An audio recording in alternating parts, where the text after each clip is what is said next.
Todo bien, gracias a Dios. ¿Usted? Qué bueno, me alegro.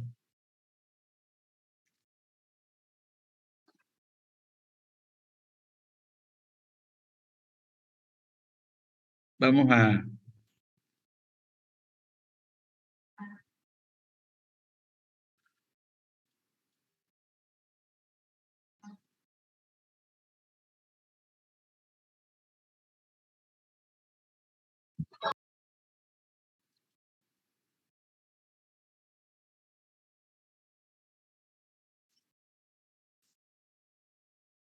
lo ven, lo están viendo en pantalla con lo que vamos a comenzar hoy día, el material. ¿Sí? Sí, Sí, se ve, ingeniero, se ve. ¿Sí? ¿Lo están viendo? ¿Jóvenes? ¿Lo están viendo? Sí, ingeniero, se ve. Ya. Sí, ingeniero, se Correcto. ve. Ya, vamos a continuar entonces con los métodos que usualmente se emplean para hacer las proyecciones, no solamente de la demanda, de la oferta, también hasta los precios se pueden proyectar. En clase anterior vimos el método de los mínimos cuadrados, ¿no? Que corresponde a los métodos causales, ¿no es cierto? Que requieren, trabajan, digamos, en base a los antecedentes, a los datos históricos, ¿no? A los datos históricos y hacen la suposición de que el comportamiento de las otras variables, salvo la demanda, digamos, van a permanecer estables, digamos, es decir, como se comportaron durante el periodo pasado, ¿no? Y puede ser 5 o 10 años, ¿no es cierto? Mientras más años de datos históricos tengamos, más posibilidades de realizar estimaciones más confiables, ¿no? Otro de los métodos utilizados, aunque con mucho menos frecuencia, porque en relación a los mínimos cuadrados, ¿no es cierto? Es el método llamado el método de los promedios móviles. Este método de los promedios móviles se utiliza cuando la serie de datos históricos, tiene muchas fluctuaciones, ¿no?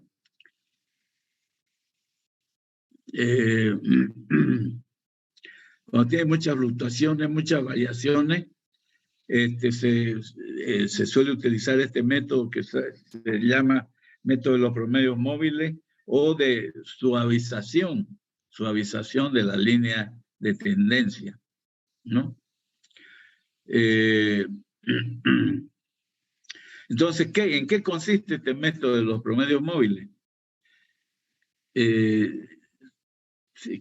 Consiste en el tratamiento, trabajar con el promedio móvil simple de un número establecido de periodos, que normalmente los periodos son los últimos,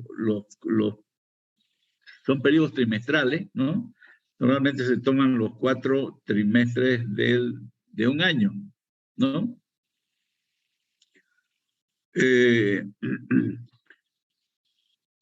Entonces, es para este método llamado de promedios móviles de afinamiento exponencial. Se trabaja de esa manera, ¿no? El promedio móvil se obtiene de la siguiente ecuación, la ecuación 10, esta que estamos mostrando acá. Promedio móvil igual a la sumatoria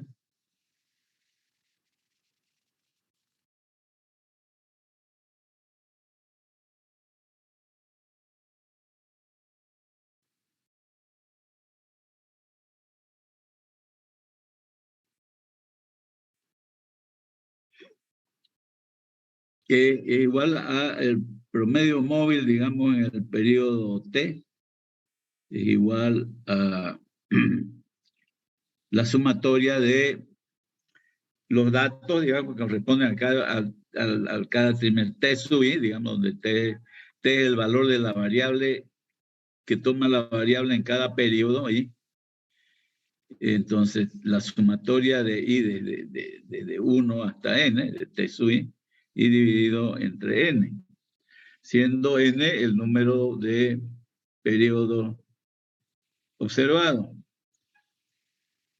Y el siguiente ejemplo, si la demanda trimestral de un producto es en cada uno de los últimos 4 trimestres, 180, 250, 210 y 150, tendríamos que el promedio móvil es igual a la sumatoria de los datos correspondientes a cada trimestre. La demanda de cada trimestre sería 180 más 250 más 210 más 150 dividido entre 4, porque son 4 los trimestres. Eso nos da un valor de 197.5. Entonces, esa sería nuestra demanda estimada para el trimestre siguiente.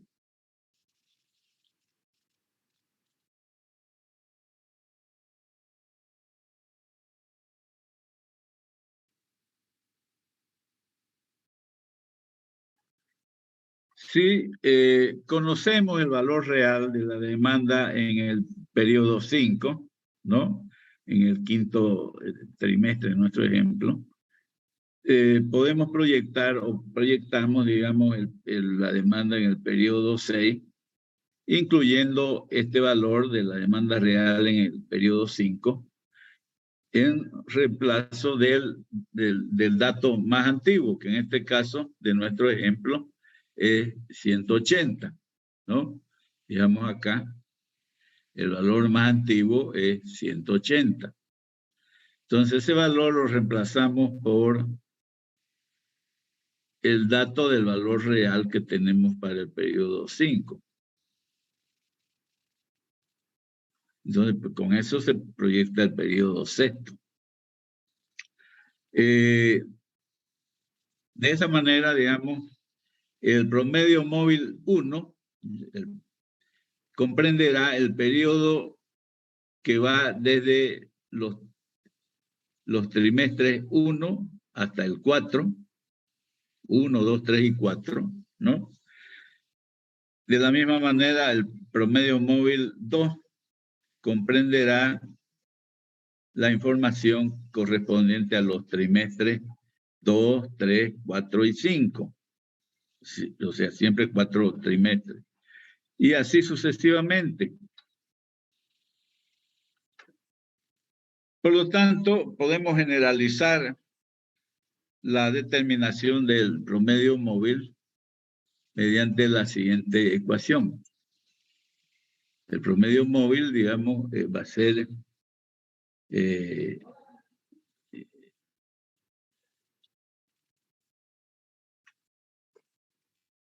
¿no es cierto?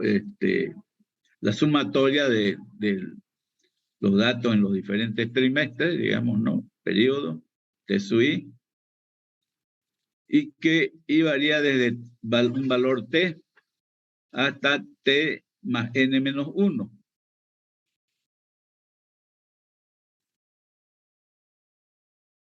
Eso es generalizando, digamos, la forma como vamos a obtener los promedios móviles. El efecto estacional de la serie de datos y otras influencias que no son sistemáticas se determinan mediante el llamado índice estacional específico.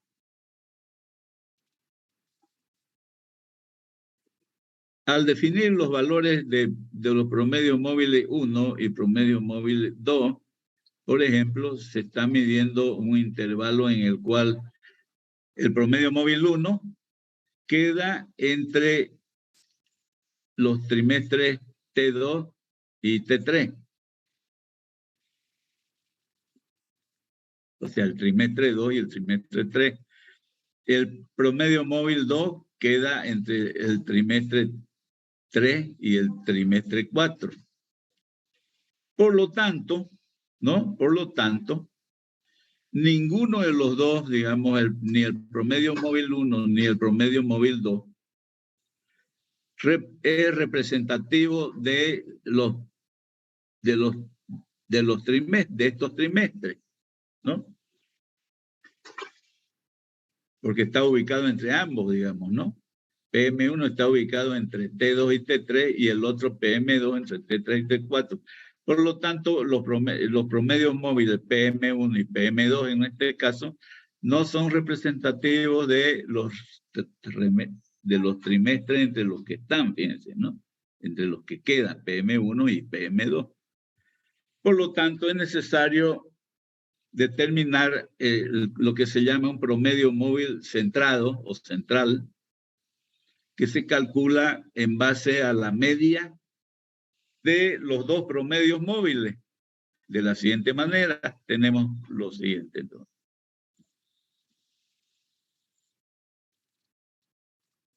El promedio móvil central 1 será igual a la sumatoria del promedio móvil I más PM y más 1 dividido entre 2. ¿No es cierto? Ese es el promedio móvil centrado, que es necesario, digamos, para que sea representativo, porque este promedio móvil central ya va a ser representativo de los trimestres, y no así, digamos, los promedios móviles simples, P1 y PM2 en nuestro ejemplo. También es necesario aislar el efecto estacional que corresponde a un trimestre. Por ejemplo, para el trimestre T3, lo que se hace es dividir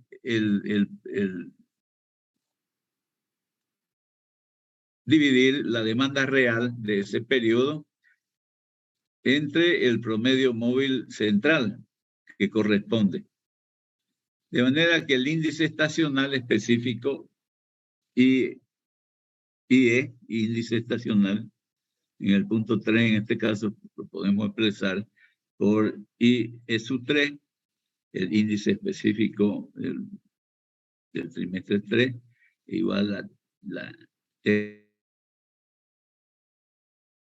la demanda del trimestre 3, dividido entre el promedio central promedio central 1, donde la suma de los índices estacionales de los 4 trimestres que se están considerando debe ser igual a 4. Luego de calculados los índices estacionales de los 4 trimestres, se hace el ajuste de la demanda trimestral promedio proyectada.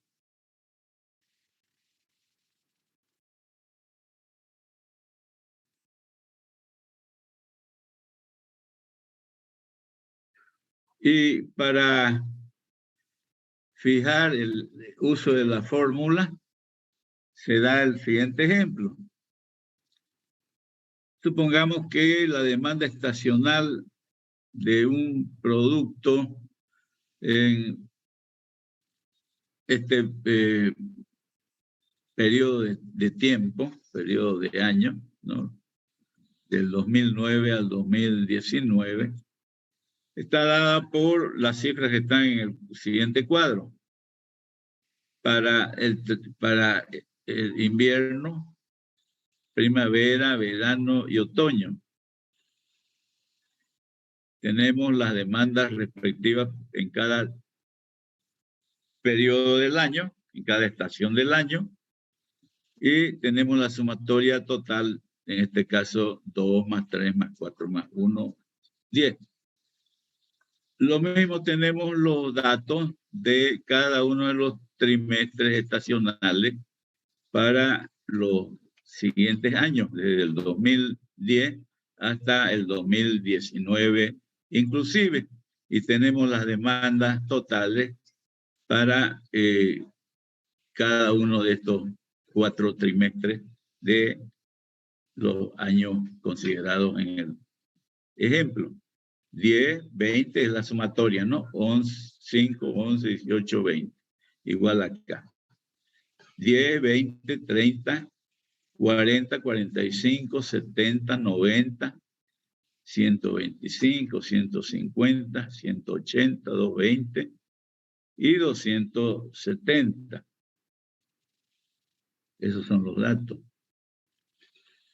Entonces, el promedio móvil determinado según la ecuación que hemos visto para su determinación sería promedio móvil 1, sería 2 más 3 más 4 más 1. O sea, 10 entre 4 trimestres, resulta 2.5 para el promedio móvil 1. Para el promedio móvil 2, tenemos 3 más 4 más 1 más 5, ¿no? O sea, fíjense que vamos dejando el último dato, el primer dato, digamos, el más antiguo, ¿no? Entonces, primero, el promedio móvil 2 más 3 más 4 más 1. El PM2 ya no toma en cuenta el más antiguo, el dato más antiguo, sino 3 más 4 más 1 más 5. Sería 7, 8, 13, dividido entre 4, que da 3.25. Y de la misma manera se sigue operando para determinar los promedios móviles para todo ese periodo de año. El promedio móvil 1 se ubica entre la primavera y el verano de 2009 en nuestro caso, ¿no? Entre 3 y 4. El promedio móvil 2 se ubica entre el verano y el otoño del 2009 también, ¿no? Porque es 3 más 4 más 1 y más 5. Entonces está ubicado entre 4 y 1, entre verano y otoño del mismo año.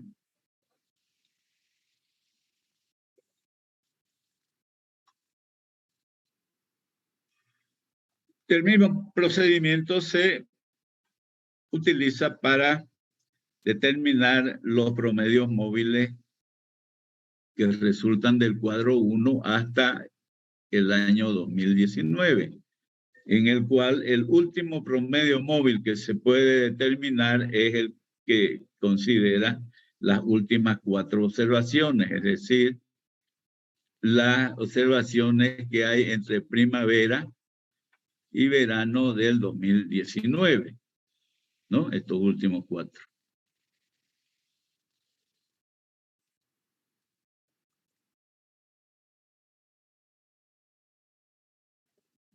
Entre primavera y verano del 2019.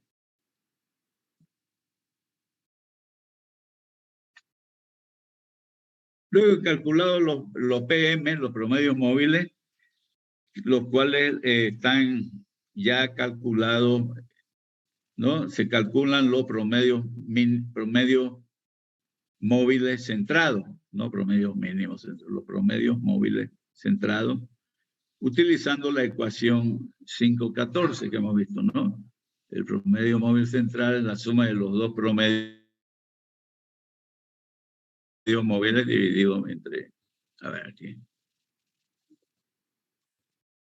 esta fórmula, ¿no?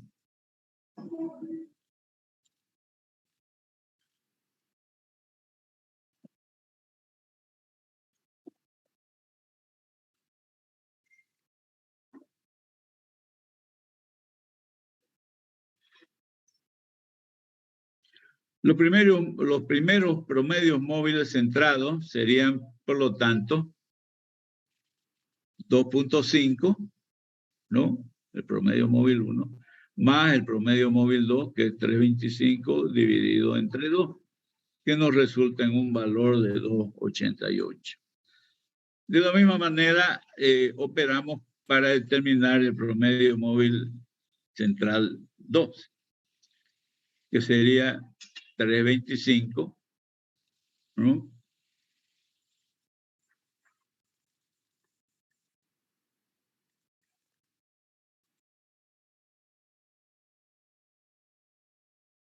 Más 4.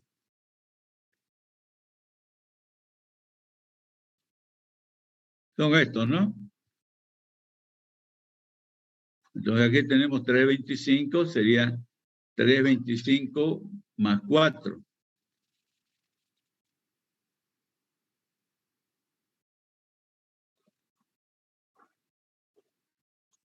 Dividido entre 2 siempre nos da 363.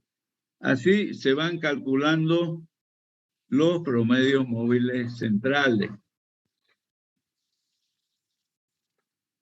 que están en este cuadro, ¿no? 2.5, 3.25, ya en el 2010, 4, etcétera, creando la misma fórmula, ¿no?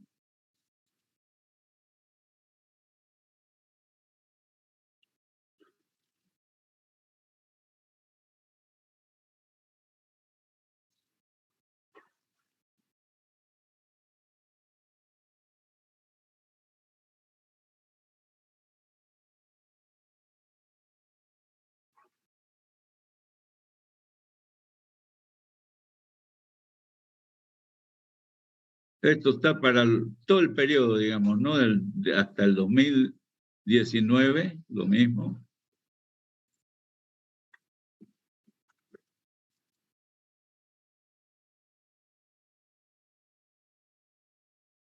Ahí acaba. En el cuadro 2 también se muestra los resultados para todo el periodo de análisis, ¿no? Es lo que hemos mostrado, el cuadro 2, para todo el periodo.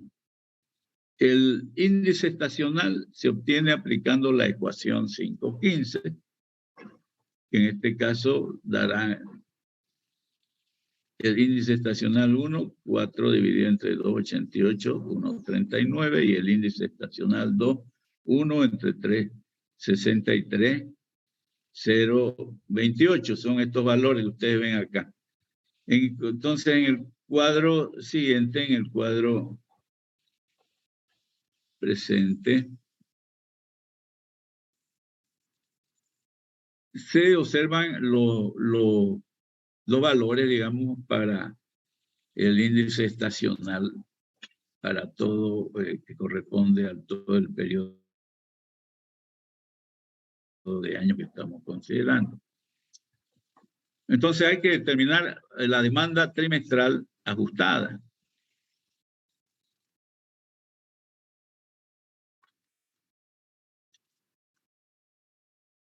Entonces aquí tenemos, fíjense, ¿no? Los valores totales de cada estación del año. Para invierno 9.222, para primavera 12.83, para el verano 14.34 y para otoño 3.42. Y se saca el promedio. El promedio de los periodos, ¿no? Del 2009 al 2019 son 10 años. O sea, 11 años, pero 10 periodos, ¿no? Por eso se divide entre 10 y se determina el valor. Esto en 9.12 dividido entre 10, 0.91.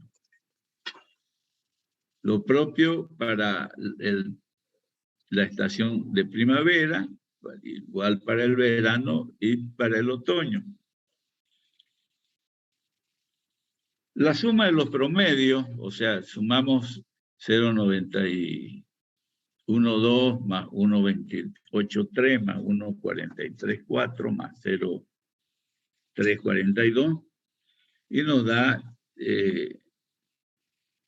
este valor, 3.972. Entonces, el índice debe ser ajustado mediante una regla de 3 simple, con la finalidad de que sume 4.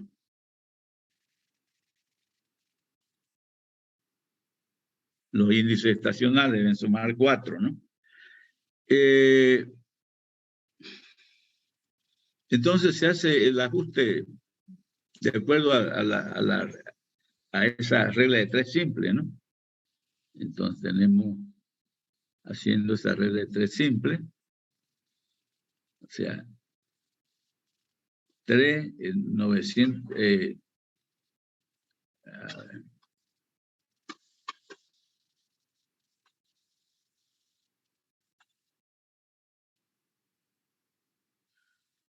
claro, se aplica una regla de 3 simple solamente, ¿no? Entonces, este valor, en lugar 0,912, resulta ajustado ya, es 0,918. Lo propio ocurre con los otros valores. Este 1 de 28,3 ajustado resulta en 1,289. El siguiente de verano, de 1,434 se va a 1,446. Y el otro de 0,342 a 0,347, a efectos de que la sumatoria de los índices estacionales de las 4 estaciones sume el valor de 4.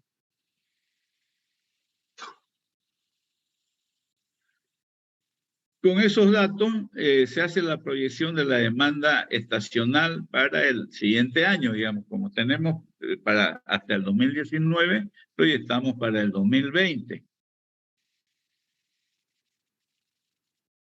Antes habíamos proyectado que la demanda total para el 2020 era 2.263.54, ¿no es cierto? Acá no sé si se acuerdan de los mínimos cuadrados. No sé si quieren que se los muestre.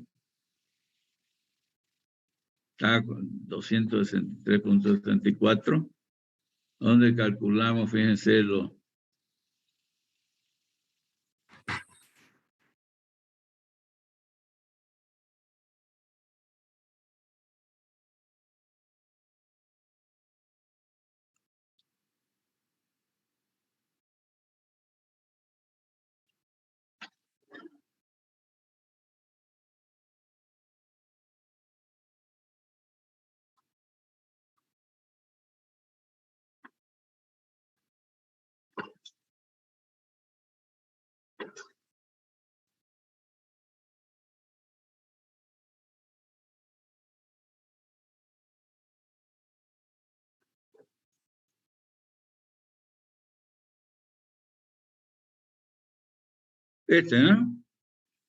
Cuando proyectamos con mínimos cuadrados, determinamos para bueno, no era 2020, era 2008, ¿no? Porque acá habíamos considerado otro periodo, donde el último año era el 2007. Entonces proyectamos para el 2008 y nos dio esto. Acá hicimos para el 2020, ¿no? Es lo mismo, digamos.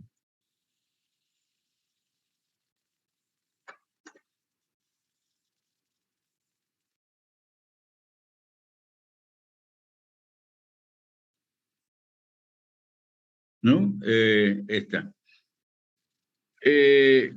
Pero la estacionalidad es cada trimestre, es trimestral. Y queremos proyectar la demanda para los próximos trimestres. El resultado obtenido deberá dividirse entre 4 y multiplicado por el índice estacional calculado. Por lo tanto, se tiene 263.64, que era nuestra estimación para el año 2020, dividido entre 4, nos da 65.885. Para el invierno, entonces multiplicamos por acá por el índice estacional, ¿no? 0,918, el otro, la misma cantidad, 65.89 por su índice 1,289, lo propio se hace con el periodo de verano y también con el invierno. Nos salen estos resultados. que sumamos y nos sale 263.54, exactamente el mismo valor que obtuvimos con el método de mínimos cuadrados.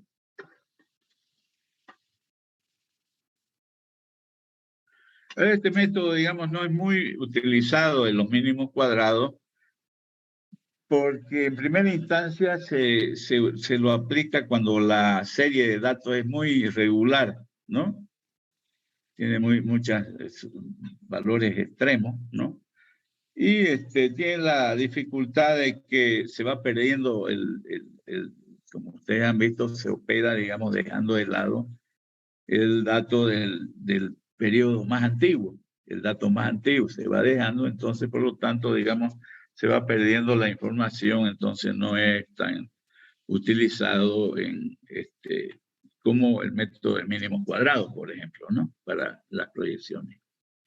Algo más sobre los promedios móviles que se llama, también este método de proyección se llama suavización de la serie de tiempo. ¿Por qué? Porque se trata de suavizar esos datos, digamos, que tienen mucha diferencia entre ellos, digamos, ¿no? La serie es muy irregular. Entonces, dado un conjunto de números, I1, I2, I3, un promedio móvil de orden n es la sucesión de medias aritméticas. Entonces sería I1 más I2 más punto suspensivo hasta I sub n dividido entre n. Acá, digamos, el siguiente valor de la serie I2, estamos dejando, fíjense, dejamos siempre el último dato, ¿no? Acá tomamos I2 más I3 más I sub n más 1, porque anterior I era I sub n, dividido entre n, igual acá I3 más I4 más punto suspensivo más I sub n más 2, dividido entre n. Las sumas del numerador de la sucesión son los totales móviles de orden n, en este caso. Y para fijar el procedimiento, tomemos un ejemplo. Si tenemos una serie de números 2, 6, 1, 5, 3, 7 y 2, un promedio móvil de orden 3 sería el siguiente. 2 más 6 más 1 dividido entre 3. El siguiente, 6 más 1 más 5 dividido entre 3. El siguiente, 1 más 5 más 3, también dividido entre 3. El otro, 5 más 3 más 7, dividido entre 3. Y el último, 3 más 7 más 2, dividido entre 3. Es decir, tendríamos acá 2 más 6, 8 más 1, 9, entre 3, 3. El siguiente, 6, 7, 2, entre 3, 4. El otro nos da 5 y el otro 4. Entonces, esos son los promedios móviles de esa serie, de esta serie original que tenemos acá. Entonces, como vemos, ubicamos, digamos, cada número del promedio móvil de acuerdo a su posición que le corresponde en relación a los datos originales. Para el ejemplo, tenemos los datos originales son 2, 6, 1, 5, 3, 7 y 2. Y los promedios móviles para esos datos son 3, 4, 3, 5 y 4. ¿No? Pero fíjense cómo el promedio móvil 1 se ubica entre los datos 1 y 3. El promedio móvil 2 entre los datos 2 y 4. El promedio móvil 3 entre los datos 1, 5 y 3, ¿no? Y así sucesivamente. Cada número del promedio móvil viene a ser la media de los tres números que están ubicados encima de él, ¿no? Este promedio móvil es la media de 2 más 6 más 1. El 4 es la media de 6 más 1 más 5 y así sucesivamente. Si los datos son anuales o mensuales, un promedio móvil de orden n se llama un promedio móvil de n años o de n meses.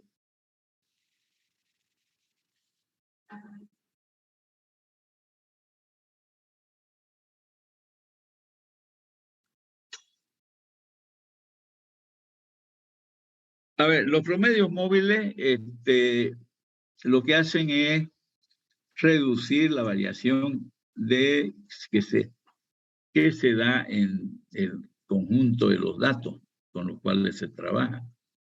En el caso de series de tiempo, esta propiedad se emplea para eliminar fluctuaciones indeseables, ¿cierto? Que son conocidas como, por lo tanto, el método se conoce como suavización de las series de tiempo. Se emplean medias aritméticas. También se puede hacer ponderado, fíjense. Si utilizáramos medias aritméticas ponderadas en la serie de datos, tenemos un promedio móvil ponderado de orden n. Y un ejemplo de esta situación de promedios móviles ponderados. Utilizando los pesos 1, 4 y 1, en el ejemplo anterior, el promedio móvil ponderado de orden 3 estará dado por la siguiente sucesión. ¿No? 1, 4 y 6. Aquí están los 1 por 2 más 4 por 1, 2, 4 y 2, 4 y 1 es nuestro. 2, 4 y 1 es nuestro, ¿no? Entonces, pero afectamos por los pesos para obtener el promedio móvil ponderado 1, 4 y 1, que son lo mismo acá, digamos, ¿no?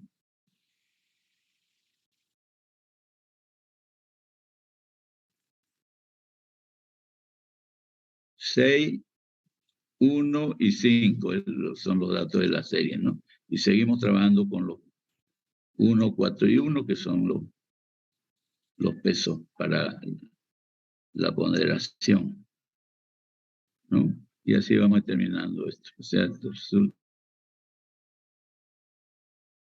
4, 5, 2, 5, 4, 4, 5, 5. Bueno, jóvenes, esto es todo en cuanto al estudio de mercado. Con todo esto que hemos estado viendo, ustedes deberían estar en condiciones ya de elaborar su estudio de mercado del proyecto que tienen previsto realizar con su grupo de compañeros, ¿no? Ya hemos visto qué es el estudio de mercado, básicamente, ¿no? El determinar la oferta, la demanda, las proyecciones de la oferta y la demanda, determinar la demanda insatisfecha, ¿no? Que nos sirve a su vez, nos va a servir para determinar el tamaño del proyecto, ¿no? Porque la referencia para determinar el tamaño de la planta es el estudio de mercado. También hemos determinado los precios, ¿no? Ver cómo se determinan los precios. Cómo se hace la labor de comercialización, la estrategia comercial, ¿cierto? Para llegar desde el productor hasta el consumidor final.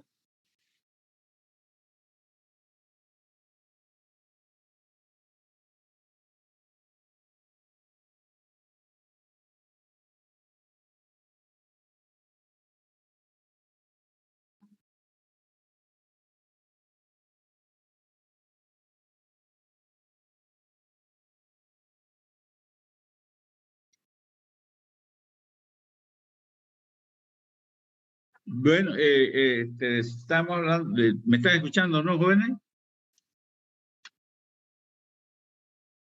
Hola.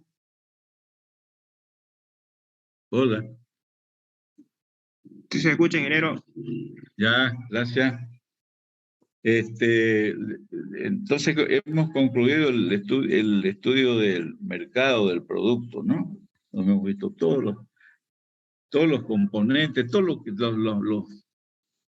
que se determina, digamos, en el estudio del mercado, que es básico, digamos, este capítulo de mercado, porque si no hay mercado, pues no es necesario hacer los otros capítulos, ¿no? Porque si no vamos a poder vender, si no vamos a poder colocar nuestro producto en el mercado. Entonces, ¿para qué vamos a producir? Entonces, lo dejamos ahí. Por lo tanto, es importantísimo, pues, hacer un buen estudio de mercado, ¿no? Porque de él va a depender el éxito o el fracaso de nuestro emprendimiento. Importante, ¿no? Hemos aprendido a hacer las proyecciones. A ver, generalmente yo he visto que las proyecciones las hacen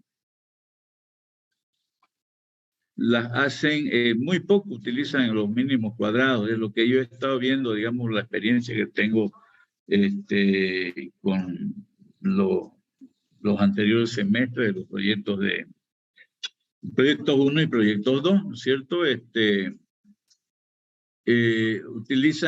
Hacen encuestas, todos se meten, primero antes de hacer encuestas, antes de lanzarse a hacer una encuesta, hay que ver que no están disponibles los datos que necesitamos para hacer nuestros. Muchas veces están dados los datos, digamos, los datos históricos de 5 o 10 años atrás en las llamadas fuentes secundarias, digamos, que son los documentos escritos y todo eso, ¿no?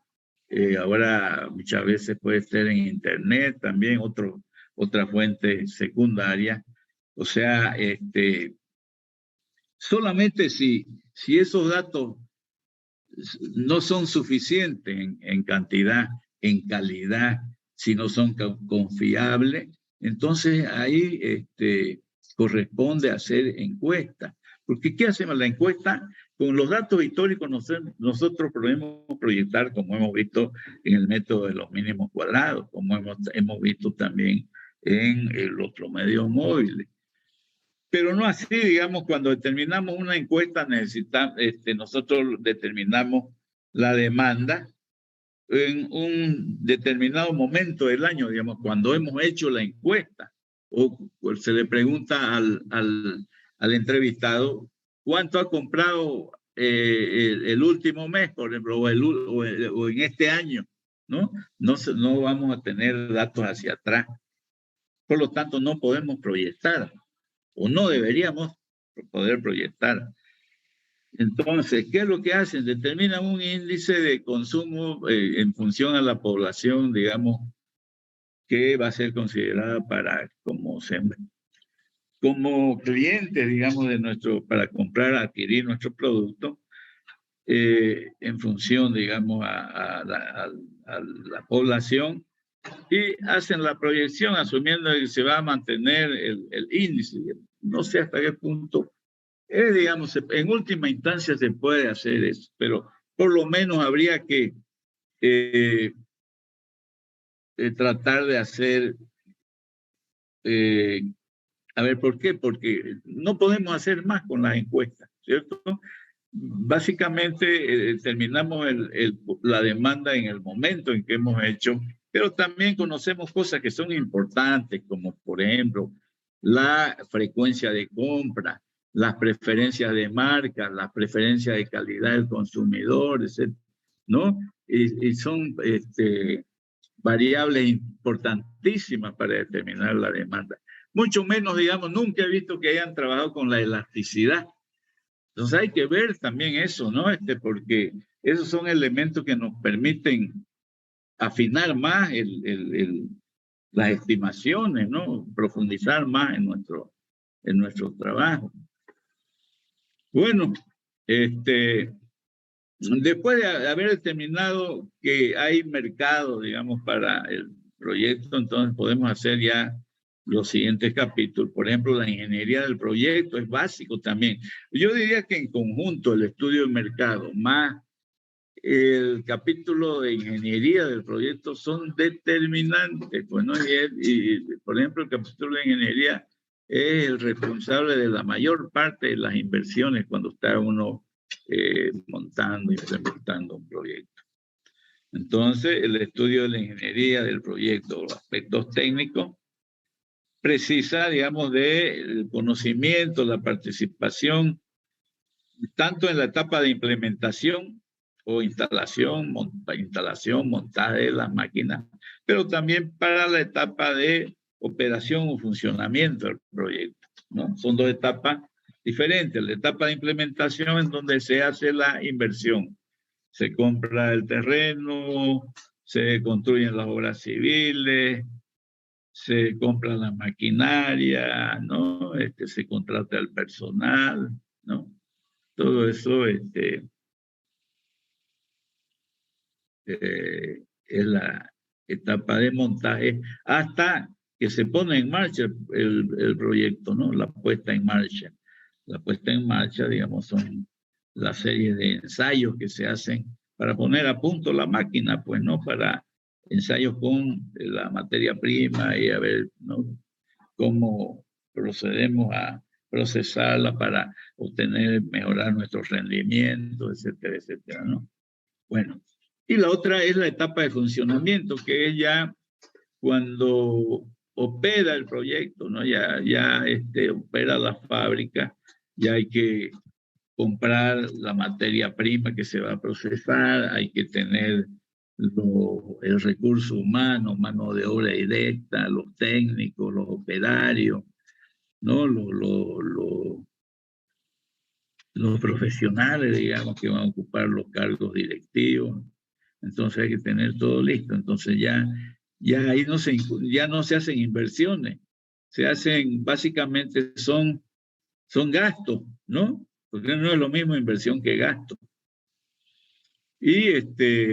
Pero como a partir de los gastos están los ingresos, pues por la venta del producto que se fabrica, ¿no? Entonces, en ambas fases, tanto en la fase de montaje como en la fase de operación, es importantísimo la participación de los ingenieros, ¿no? Y no solamente los ingenieros, sino normalmente para un proyecto se necesita el concurso de un equipo multidisciplinario, es decir, que haya profesionales de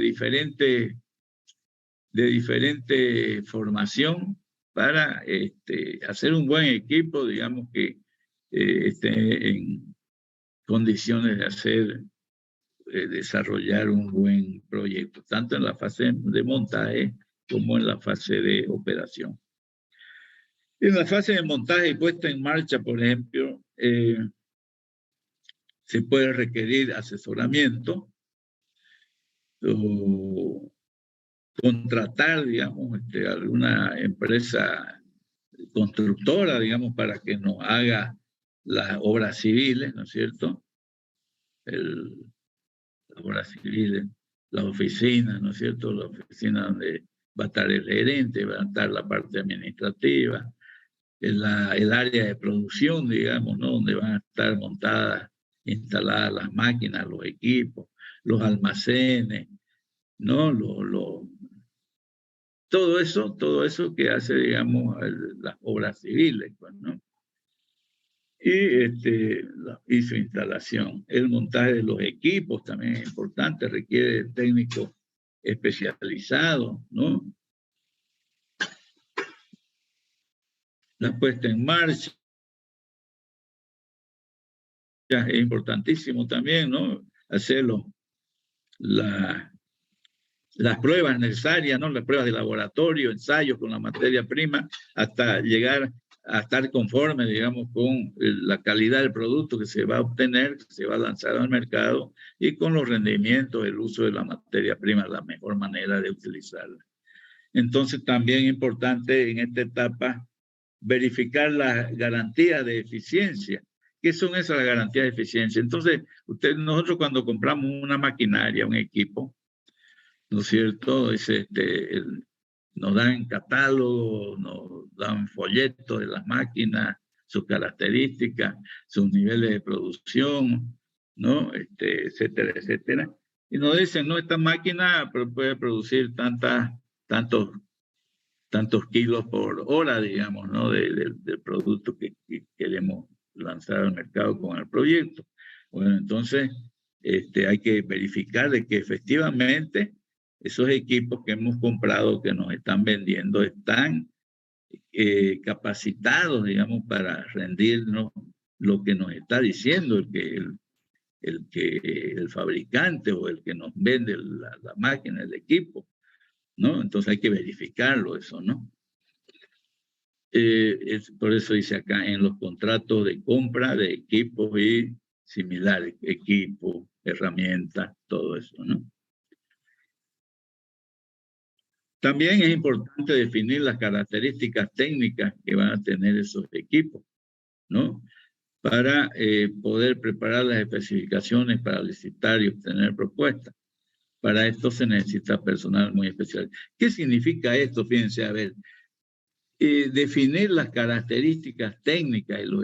Claro, es que siempre hay alternativas, ¿no? Definimos nosotros qué es lo que vamos a producir, cómo lo vamos a producir, cuál va a ser el proceso y qué tipo de maquinaria vamos a utilizar, cuáles son las características técnicas de esa maquinaria que queremos nosotros, ¿no? Entonces, fíjense, esa compra de maquinaria no es que directamente, la mayoría de las veces, ¿no? Sobre todo cuando se trata de proyectos medianos y grandes, lo que se hace es lanzar una licitación o una invitación, digamos, a 3, 4 fabricantes que nos ofrezcan su equipo, digamos, plazos de entrega, precios, características de la maquinaria, niveles de producción, todo eso, ¿no es cierto? Entonces, normalmente hay que hacer lo que se llaman las especificaciones técnicas, ¿no? Para hacer la invitación, hacerle llegar qué es lo que queremos al fabricante, para que nos ofrezca algo de acuerdo a lo que nosotros queremos, pues, ¿no? Pues si no le decimos que pues, no le damos ningún detalle, nos van a mandar lo que ellos ven conveniente y no siempre se adecua eso a lo que nosotros queremos, ¿no? Por eso dice acá, hay que definir bien las características técnicas de los equipos que necesitamos, ¿no? Y una vez conocidas ya podemos preparar las especificaciones para decirle a los proveedores, mire, nosotros lo que queremos es equipos de tales y tales y tales características, ¿no? Por eso dice acá, las características técnicas de los equipos para poder preparar las invitaciones, las especificaciones para licitar y obtener propuestas. Bueno, entonces, ¿qué aspectos son los que hay que tomar en cuenta en la ingeniería del proyecto? Jóvenes, cuando se nos corte el internet, o no el internet, el Zoom, ¿no? El tiempo, lo vamos a dejar ahí, ya vamos a avanzar hasta donde podamos. Aspectos básicos de la ingeniería del proyecto. Tenemos los siguientes: ensayos e investigaciones preliminares. Normalmente en muchos proyectos hay que hacer eso, digamos, ¿no? Hay que tener laboratorio, digamos, para verificar rendimientos, ¿no? Verificar el rendimiento de la maquinaria, rendimiento de la materia prima, la calidad de materia prima que requerimos. Ensayos e investigaciones preliminares. Eso siempre, en la mayoría de los proyectos, se suele necesitar. Selección del proceso de fabricación. Claro, tenemos que ver, como hemos visto en el tema de... no, es de otra materia, ¿no? Pero siempre hay alternativas de tecnología, ¿no? Lo hacemos de una manera más artesanal, doméstica, convencional, o hacemos un proceso automatizado o mecanizado, ¿no? Para eso, pues, necesitamos, definiendo eso, digamos, vamos a decir, vamos a estar en condiciones de seleccionar el proceso de fabricación como lo queremos que nos transforme, que sean nuestras máquinas para el tratamiento, el procesamiento de las materias primas para obtener nuestro producto. Entonces, una vez hemos definido cómo lo vamos a hacer el proceso, ya está ligado eso, digamos, a las características de los equipos que nos va a permitir transformar la materia prima en el producto que queremos, ¿no es cierto? Mediante ese proceso de fabricación, proceso de producción. Después, lo referente a las obras civiles y cómo van a estar distribuidas en el terreno, ¿no? Dónde va a estar el almacén de materia prima, de productos terminados, dónde va a estar, qué sé yo, pues, ¿no? La nave de producción, las oficinas, etcétera, etcétera, ¿no? Las obras civiles y su distribución. ¿Cómo van a estar distribuidas en el terreno donde vamos a ubicar la fábrica? El layout del área de producción, que es el layout, es la cómo van a estar distribuidas las máquinas, los equipos de producción, para tener un flujo racional, digamos, ¿no? Secuencial, que nos permita ahorrar tiempo, facilitar la labor de los operarios, etcétera, etcétera, ¿no? Layout del área de producción. También generalmente es necesario encarar, digamos, conocer algunos proyectos complementarios de ingeniería, ¿cierto? Como el tratamiento de desechos, por ejemplo, cámaras sépticas para el desagüe del agua servida, etcétera, etcétera, ¿no? Rendimiento, ¿cómo no? Pues no tenemos que verificar el rendimiento de las materias primas, el rendimiento de la maquinaria, la productividad. Y por último, tenemos que ver el tema de la flexibilidad en la capacidad de producción, ¿no? Sean máquinas, equipos que nos permitan esa flexibilidad, digamos, ¿no? Para poder trabajar en épocas, digamos, previendo, de repente se prevé escasez de materia prima o escasez de otros factores de producción, ¿no?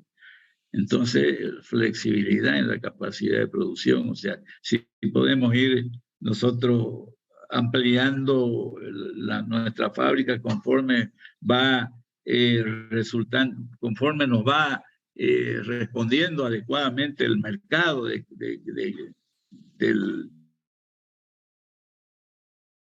producto, ¿no es cierto? Si podemos ir ampliando de a poco, ¿no? O eso no es posible de repente, sino ampliar, tenemos instalado una capacidad de 10, digamos, y tenemos, de acuerdo a las características de las máquinas, nos hemos obligado a ir de 10 a 20, a duplicar, digamos, la capacidad. Entonces hay que ver esa flexibilidad que debemos tener en la capacidad de producción. Y el programa de trabajo. Programa de trabajo puede estar referido a la etapa de implementación, o sea, para ejecutar el proyecto ligado al programa de inversiones, o también para el plan de operación, digamos, es decir, vamos a trabajar, digamos, vamos a instalar una determinada capacidad de producción. El primer año vamos a trabajar a un 50%, el segundo año subimos de 50 a 70%, el tercer año vamos a 80%, etcétera, etcétera. Esos son programas de trabajo. Entonces, esto que hemos mencionado, digamos, entrando un poquito de detalle, podemos decir que, por ejemplo, cuando hablamos de los ensayos e investigaciones preliminares, son de naturaleza variable esas investigaciones, ¿no? Por ejemplo, pruebas de resistencia del terreno, que hemos comprado para construir las obras civiles, prácticas de laboratorio, experiencias de laboratorio o en plantas de ensayo para demostrar el uso de las materias primas o el empleo de ciertos procesos, procedimientos, investigaciones de laboratorio, etcétera, o con la materia prima, ¿no? Dos, selección y descripción del proceso de fabricación. En relación al proceso de fabricación, siempre hay alternativas, digamos, ¿no? O en forma intensivo en mano de obra o intensivo en capital ¿no? Siempre hay alternativas, mecanizado, poco mecanizado, ¿no? O completamente automatizado. Entonces, la descripción del proceso se completa con esquemas o diagramas que contribuyen a una mejor presentación y claridad. ¿Qué son esos? Digamos, definimos nosotros, describimos el proceso y lo completamos con los diagramas de flujo, diagramas de operaciones, etcétera, etcétera. ¿No es cierto? Esos son diagramas que nos ayudan a comprender de mejor manera, detallar, digamos, conocer más de cómo va a ser realizado el proceso. Selección y especificación de los equipos. En este tema tenemos que considerar las características del proceso, la escala de producción que queremos instalar de acuerdo a los resultados de nuestro estudio de mercado, el grado de mecanización, ¿no? Automatización. Con frecuencia, un determinado grado de mecanización solo es posible a partir de una escala mínima de producción. O sea, hay procesos que no se pueden instalar, digamos, por debajo de esa escala mínima de producción porque los costos de producir serían muy elevados que nos sacaría de competencia. En grandes industrias se tiende a hacer sustitución de la mano de obra por la máquina. Eso es la automatización, ¿no es cierto? O sea, lo que hace la mano de obra es reemplazarlo por la actividad que va a hacer la maquinaria. O sea, si es que queremos un proceso que sea intensivo en mano de obra o intensivo en bienes de capital. Los bienes de capital son las máquinas, las herramientas, los equipos. Entonces, para este caso, el tamaño del mercado, la disponibilidad de recursos para inversión, recursos de inversión, es el dinero que cuenta el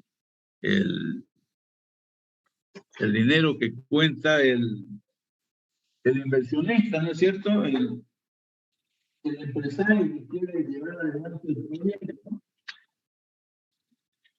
No, es importante, si bien es cierto que puede prestarse el dinero, pero de repente para él es muy riesgoso, entonces es importante esa situación, ¿no? La disponibilidad de recursos.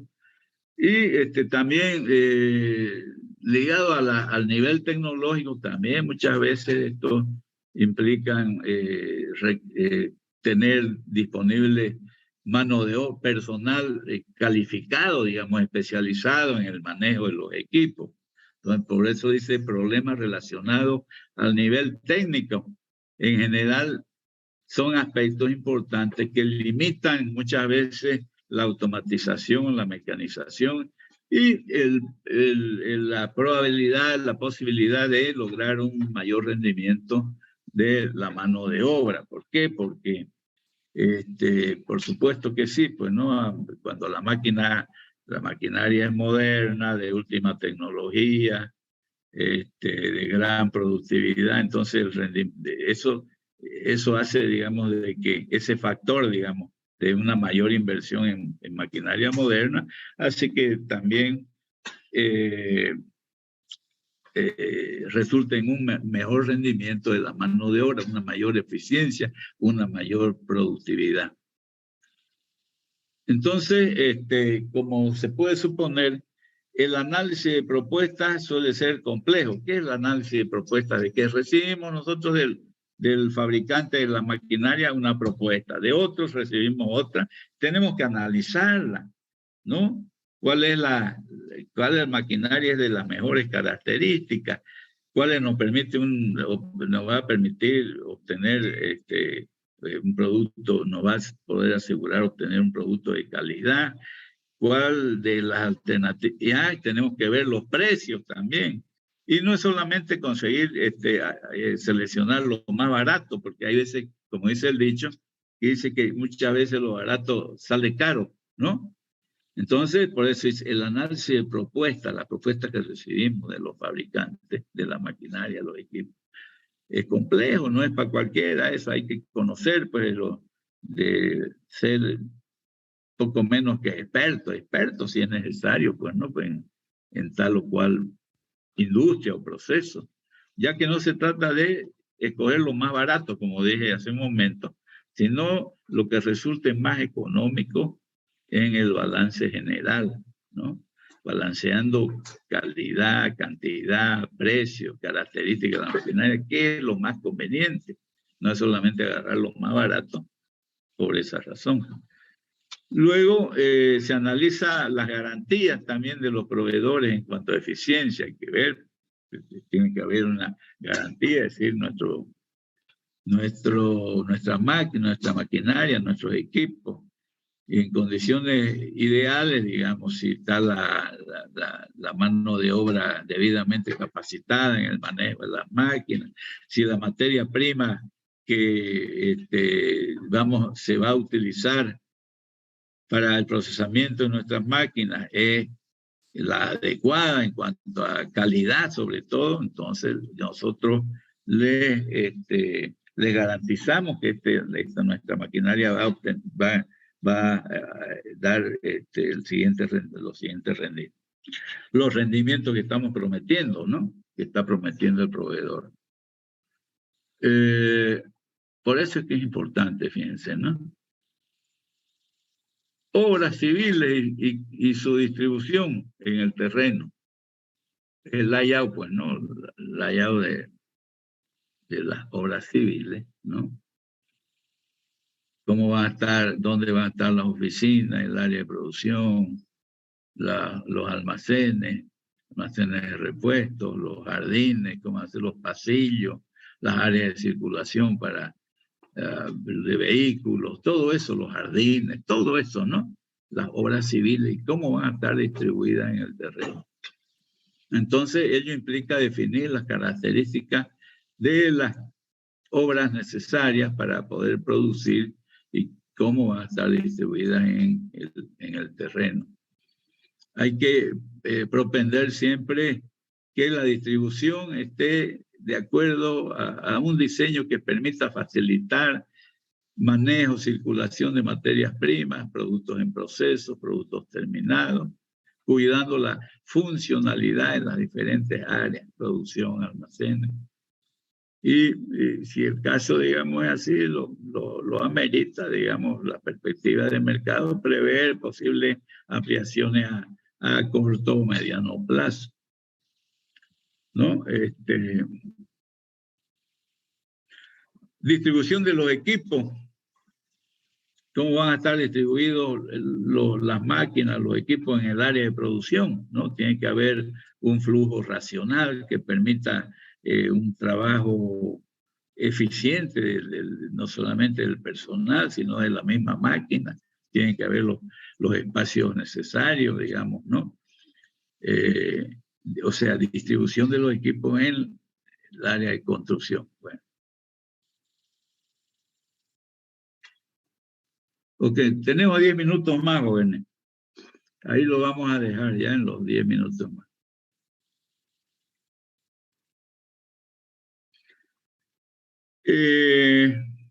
Bueno, eso es, digamos, para obtener eficiencia en la producción, pues, ¿no?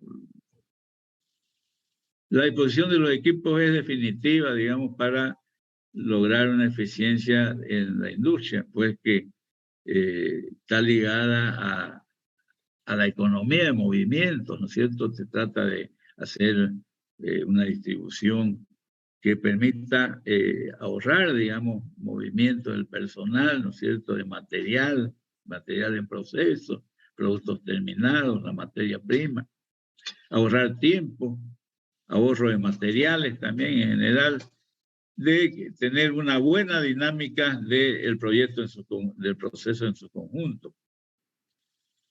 Proyectos complementarios de ingeniería. Estos son referidos a la construcción de las obras que se precisan para, por ejemplo, el tratamiento de aguas residuales, ¿no?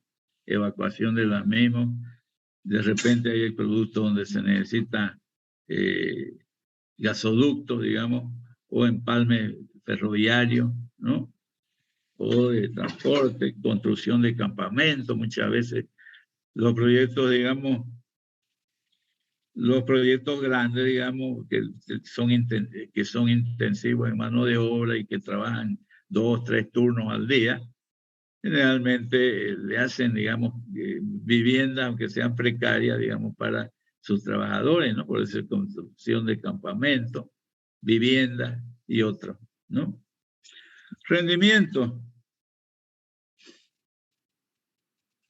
Para verificar rendimiento, lograr mejores resultados, lo normal es que las empresas dispongan de laboratorios de control de calidad de las materias primas, control del proceso de fabricación, control de los productos, no solamente de la materia prima, también de los productos terminados y de los productos en proceso, ¿no?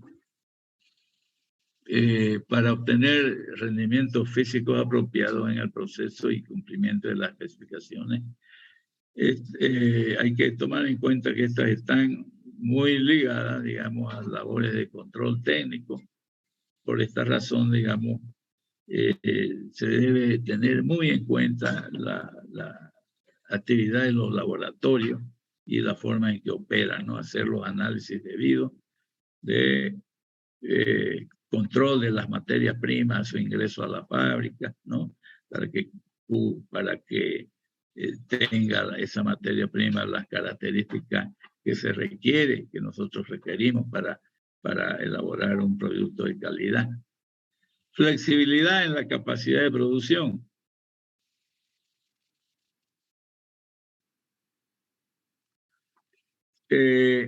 Bueno, sí, muchas veces es necesario, bueno, siempre es necesario, digamos, dar que tenga una flexibilidad adecuada, digamos, la capacidad de producción del proyecto, porque a veces la demanda así lo exige, digamos, ¿no? Hay periodos de bonanza, pues, periodos de declive, digamos, de declinación económico, etcétera, etcétera. Entonces hay que prever esas situaciones, ¿no? A veces esa restricción deriva de la naturaleza de la demanda, otras veces es el resultado de que es necesario prever limitaciones iniciales o temporales en cuanto a la disponibilidad de la materia prima para abastecer los requerimientos de acuerdo al plan de producción que se tienen previsto para la planta, ¿no? O de repente hay problemas financieros, digamos, ¿no? Que el empresario no está limitado en cuanto... Siempre los recursos económicos son limitados aquí o en la China, ¿no? Entonces, lo normal es que muchas veces se presente lo que se conoce dificultades financieras. Entonces, todos estos aspectos, digamos, contribuyen para que, por lo menos a un principio, la producción sea iniciada a un nivel más reducido, a una escala a una menor escala de producción, ¿no? Luego tenemos los programas de trabajo. Los programas de trabajo son aquellos que muestran en forma secuencial el desarrollo, digamos, de las actividades para la etapa de montaje, la instalación y puesta en marcha del proyecto. Ese es un programa de trabajo. Entonces, el objetivo es del programa de trabajo conocer la secuencia en que se van a hacer las inversiones, el plan de inversiones para definir el financiamiento del proyecto, ¿no? Por ejemplo, ¿qué es? Por ejemplo, nosotros en un programa de trabajo decimos, ¿no? Programa de implementación, compra del terreno. Para instalar la fábrica, lo primero que tenemos que hacer es disponer del terreno. Entonces, compra del terreno se hace como una especie, como un GAN, ¿no? Las actividades en la columna de la izquierda y el tiempo la columna subsiguiente de izquierda a derecha.